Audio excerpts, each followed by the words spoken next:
Right. So we're diving deep into manifestation today. Sounds exciting. I think it's going to be interesting. Yeah. It's one of those things where I feel like everyone listening is probably already at least a little bit interested in this idea, Oh, for sure. like aligning your thoughts and your actions and your emotions with your goals. Mm-hmm. And I think we've got a really interesting source to work with today. Okay, yeah, tell me about it. So it's this compilation of 30 different manifestation techniques. 30. Wow, that's a lot. Right.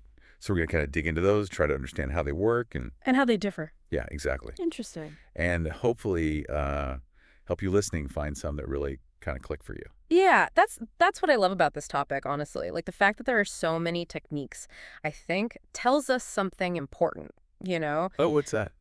It suggests that manifestation isn't a one-size-fits-all kind of thing. It's more about, like, finding what really works for you personally, you know?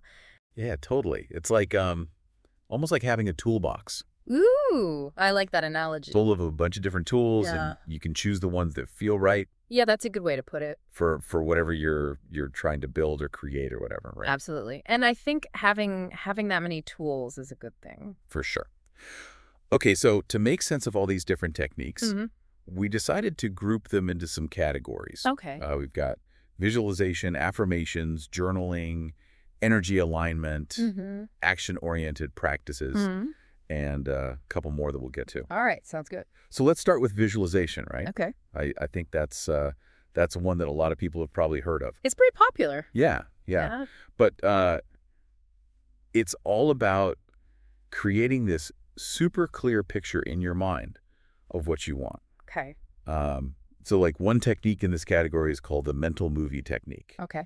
And the idea is, I like the name. it is catchy, right? Yeah. It's not just picturing what you want, but like really getting into the details. Like what kind of details? Like what would you see if you were actually experiencing this thing you want? Mm-hmm.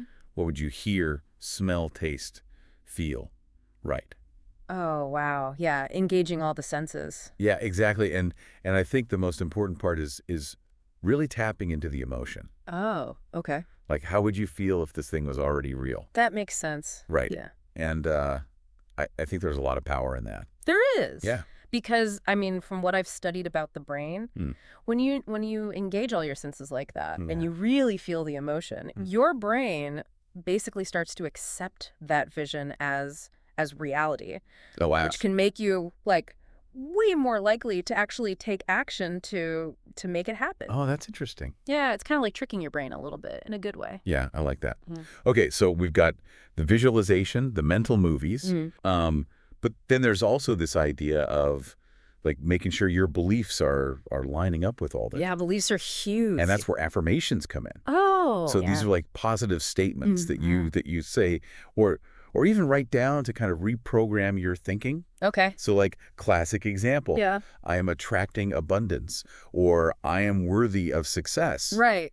And you just, repeat them to yourself. Yeah, it's about consciously replacing those limiting beliefs we all have with more empowering ones. Yes, exactly. And there's actually a method that takes this repetition idea even further. Oh, what is it? It's called the 3-6-9 method. Okay. And it basically involves writing down your affirmation a certain number of times throughout the day. Okay. Like 3 times in the morning, 6 times in the afternoon, and 9 times in the evening. Wow. And that repetition can really help like solidify it in your subconscious mind. Oh, that's interesting. Yeah, it's pretty powerful stuff. So visualization, affirmations, what else is there? Well, for people who love to write, journaling can be an amazing tool for manifestation. Okay. Yeah, there are so many different ways to use journaling for this purpose. Like what? Well, one that I personally love is gratitude journaling. Oh, yeah, I've heard of that. It's simple, but so powerful.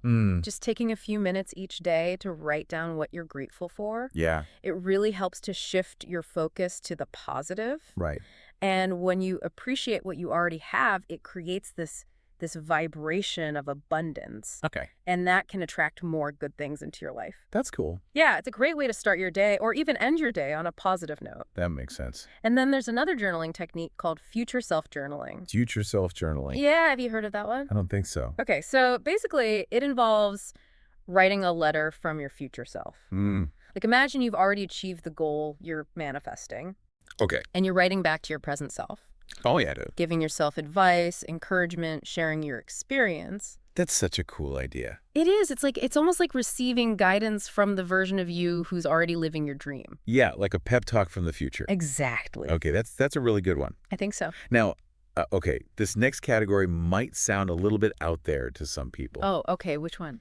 It's the energy alignment techniques. Oh, right. Like meditation, breath work, things like that. Mhm. And I know, like, not everyone's super into that stuff, but Yeah, I get that. it can be really helpful for quieting your Oh, mind for sure. and connecting with like a deeper sense of self. Absolutely. And I think, a lot of these techniques are based on this idea that the mind, body, and energy are all interconnected. Right. And while some of it might seem, a bit mystical or whatever, Yeah. there's actually growing scientific evidence that supports the benefits of practices like meditation for reducing stress, improving well-being, and things like that. That's interesting. And then there are some practices that go even deeper than that, like chakra alignment. Oh, yeah, chakras. Have They've- you ever listened to those? I've heard of them, but I don't really know much about them. Okay, so basically chakras are these energy centers in the body. Okay.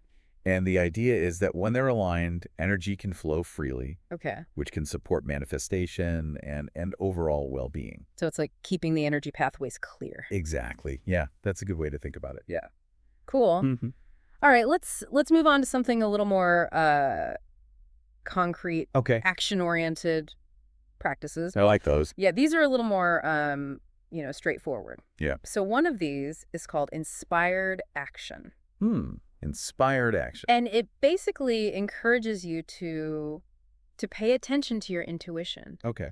and to take steps that feel aligned with what you want, even if they're small steps. Right, so it's not just about like making a giant to-do list. It's more about being open to opportunities and following your gut feeling. Exactly, and I think that can be really powerful because sometimes, we overthink things, we get stuck in our heads, Totally. and we don't listen to that inner voice Yeah, that's trying to guide us.